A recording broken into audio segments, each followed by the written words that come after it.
Surabaya Mengaji. Yuk, dukung dakwah Surabaya Mengaji. Salurkan harta terbaik Anda untuk operasional dakwah.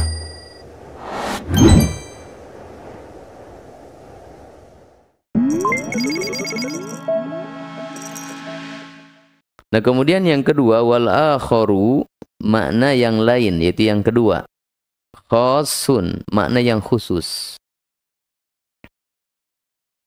Makna yang khusus ini adalah makna yang dimaksud ketika tauhid, ketika syirik disebutkan secara mutlak. Maka kembali kepada makna yang khusus ini biasanya.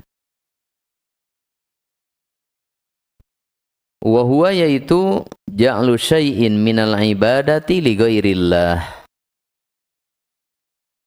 Ja'lu syai'in, menjadikan sesuatu, minal ibadati, dari ibadah, li ghairillahi, untuk selain Allah.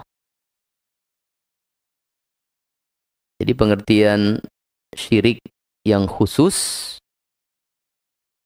dan itu yang dimaksud secara ketika syirik disebut secara mutlak, ya. Ini adalah syirik dalam ibadah.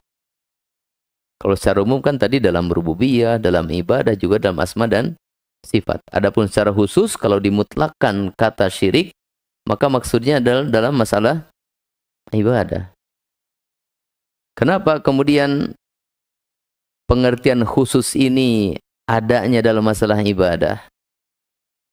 Ya karena yang menjadi persengketaan, yang menjadi permusuhan, bahkan itu yang menjadi penyebab terjadinya peperangan antara Rasulullah SAW, para sahabatnya, dengan orang-orang musyrikin, dengan orang-orang kafirin, adalah dalam masalah ibadah ini.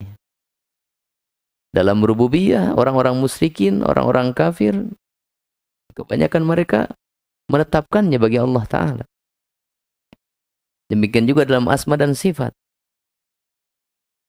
Jadi persengketaan, permusuhan antara Rasulullah SAW dengan orang-orang musyrikin, ini dalam masalah ibadah. Sehingga ini kemudian menjadi makna yang khusus dalam syirik. Karena ini yang terjadi persengketaan antara Rasulullah SAW dengan musuh-musuhnya dari kalangan kaum musyrikin.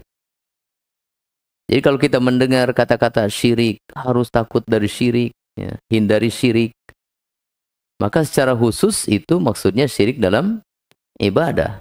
Walaupun secara umum yaitu syirik dalam tiga hal tadi, ya, baik dalam rububiyah, atau dalam ibadah, maupun dalam asma dan sifat. Jadi bab ini menjelaskan kepada kita, ya, supaya kita merasa takut dari syirik, baik syirik dalam masalah rububiyah, atau syirik dalam masalah ibadah, maupun syirik dalam masalah asma dan sifat. Dan yang lebih khusus lagi adalah syirik dalam masalah ibadah, karena yang paling banyak terjadi.